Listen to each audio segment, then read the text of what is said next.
আমরা আশা করছি যে ভুটানের প্রাইম মিনিস্টার, থাইল্যান্ডের প্রাইম মিনিস্টার, তাদের সাথে একটা মিটিং এর আমরা এটা অন্তত নিশ্চিত হয়ে গেছে যে এদের সাথে হবে। বিমস্টেক তো আপনি জানেন এটা বে অফ বেঙ্গলকে ঘিরে একটা যে রিজিওনাল একটা গ্রুপ, এবং এই গ্রুপের যথেষ্ট পটেনশিয়াল আছে, কিন্তু যেটা হলো যে মোর দেন 2 ডিকেডসের পরেও সেই পটেনশিয়ালটা আমরা আসলে অ্যাচিভ করতে পারিনি, বা এটা আমরা যেটা অন্যান্য আসিয়ানের ক্ষেত্রে যেটা দেখা গেছে।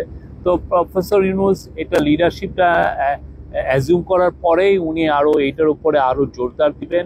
উনি কিন্তু বারবার বলছেন, উনি ইন্টারিম গভর্নমেন্টের প্রধান হওয়ার পরের থেকে বলছেন যে আমাদের আশেপাশে যে রিজিওনাল যে গ্রুপ আছে, সার্ক আছে, বিমস্টেক আছে, এগুলোকে যে করেই হোক রিভাইভ করতে হবে এবং রিভাইটালাইজ করতে হবে, যাতে করে বাংলাদেশ তার কথাগুলো বাংলাদেশের এই রিজিওনাল কোঅপারেশনের ফ্রেমওয়ার্কে যাতে তার কথাগুলো সবাইকে বলতে পারে, তাদের সাথে আরও ট্রেড এবং ইনভেস্টমেন্ট এবং অন্যান্য যে পিপল টু পিপল কোঅপারেশনগুলো যেন আরও সুদৃঢ় হয়।